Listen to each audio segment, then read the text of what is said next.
Do you often feel like hiring is a game of chance? If so, you're not alone. I've spoken to literally hundreds of founders, and they'll often describe hiring as unpredictable, frustrating, and inconsistent. But what if I told you there are 5 key ingredients that if you embed these into your business, you'll be able to have a system that you can trust, repeat, and that will scale as your business grows. I'm Nikki Jupp, and I'm a hiring specialist for scale-up businesses. And today I'm going to share with you these 5 key ingredients. These are foundational pillars that if you embed these inside your business, you will successfully hire the right people at the right time repeatedly. So let's dive straight in. Number 1 is all about planning and having a clear plan. Now that might sound as dull as dishwater, but I promise you it's a worthwhile exercise with some benefits, side benefits that you wouldn't have thought of. So the first question to ask yourself is, given that you've got this ambitious growth plan, what skills, capabilities, and really importantly, what behaviours do you need inside the business in order to achieve that ambitious growth plan? Now you can use technology to do this, but at a basic level, list them out, sit down with your leadership team and have this discussion. I'm assuming for the purposes of this video, you're confident that you've got the right leadership team in place. But if you haven't, then that's a video I'm going to be doing in a couple of weeks' time. So you've now got this list: skills, capabilities, behaviours. The next question is, what do we have already inside the business? And list those out. You'll then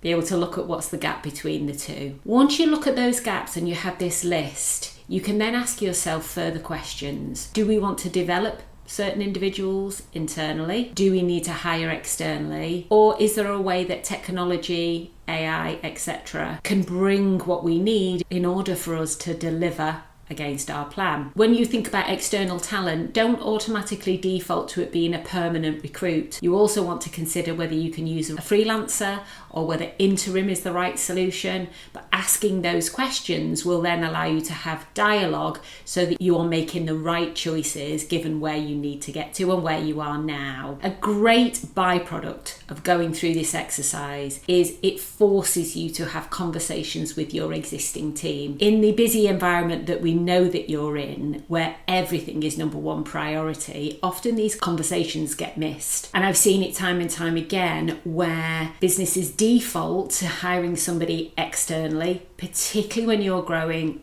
into those leadership positions, normally heads of department. Everyone celebrates because you've made a great hire, but because there hasn't been dialogue with the people that are already inside the team, they then feel pushed out and often will leave. So you've got what I would describe as a leaky bucket, which is a challenge that you really don't want. So you should now be clear in terms of being able to shape roles, responsibilities of what you need to hire externally. So you're really clear. You've got a good plan.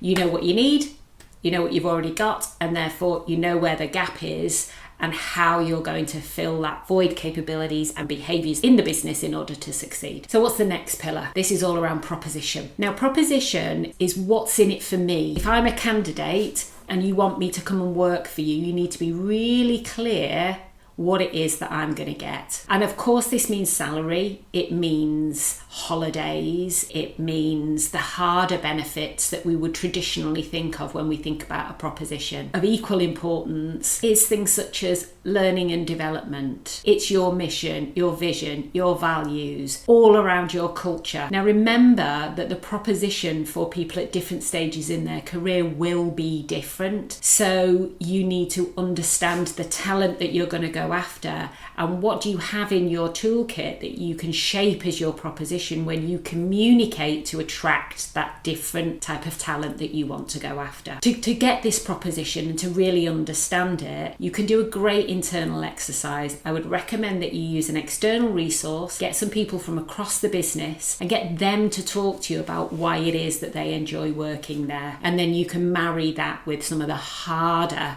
parts of the proposition that you've got and you're able to offer, the salary, etc. that we just talked about. So that's the proposition. So you've got a plan, you know which talent you're going to go after, and you're clear what you've got to offer to attract the right talent with the right skills, capabilities and behaviours into your business. So now we need to promote, we need to communicate that proposition across the right channels. And depending on what talent you're going after, The channels will vary. So you might use Instagram, LinkedIn might be the most appropriate for you, depending on who you're trying to target. It's wherever your audience is. Using job boards might be appropriate, different job boards depending on the specialism that you're going after. But one thing's for sure is the moment someone sees an advert, or if you're going for outreach and you're using an agency, they should be approaching candidates. One thing's for sure is you'll be checked out online. So quick challenge for you is Google your company. What would a candidate find out about you? It's really important that you have a fantastic careers site and it communicates not only your proposition, but I would really feel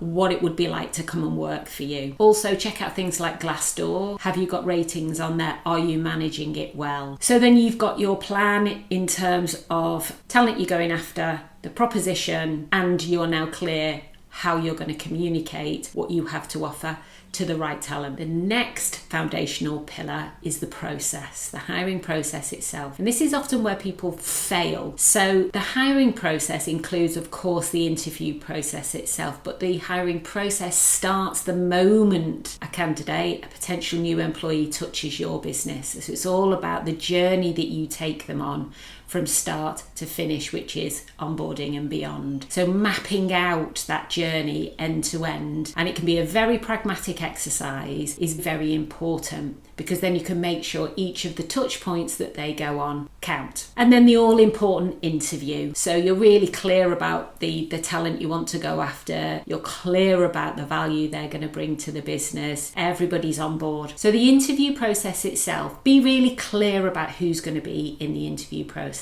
and the part they're going to play in that process. I would always recommend that you have potential team members, depending on the size of your business, as part of that process, even if it's towards the end, so that they get to see the potential individual and have a conversation with the individual that might be coming into their business. Because let's face it, in the scale up, you're not a huge company, so people being able to interact with each other is really important. So who's going to be involved in the interview, the role that they're going to play, making sure that you've got consistency in terms of the questions, making sure that those involved in the interview process are preparing, not rocking up for an interview only having quickly read the CV before they're about to go into the room. These little details will matter, because if you go into an interview and it looks like to the candidate, the person's asking them questions that the answers are in their CV, it makes them think that you're really disinterested. Also making sure things like unconscious bias don't creep into the interview process. That's where your questions get really important. And being clear that you're not there in the interview to make a decision,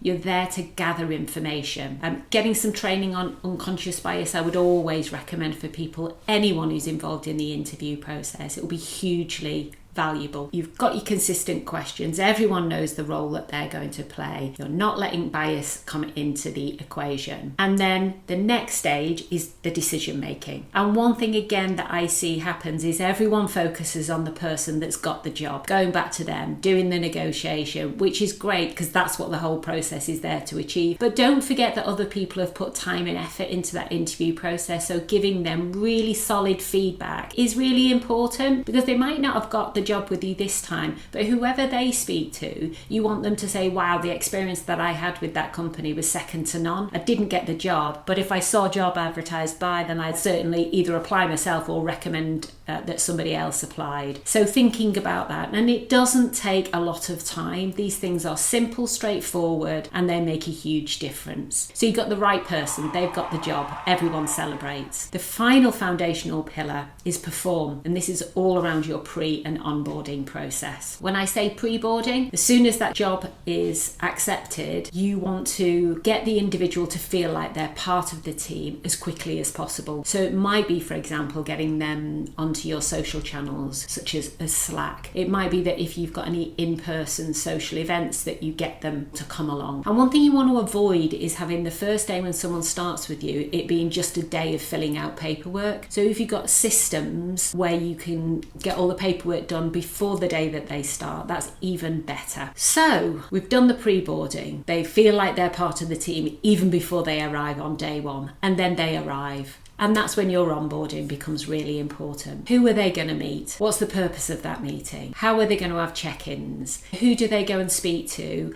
when they need support? Throughout the whole period, you want them to feel positive, because let's face it, you want them to gain traction as quickly as possible so that they feel engaged and motivated, they feel like they're delivering, and you've got somebody inside the business that is delivering what you brought them on to deliver in the first place. So which of the 5 fundamentals are you nailing, and which do you need to do work on? Thanks for watching. Don't forget to subscribe and share this video with anyone you know who's scaling a business.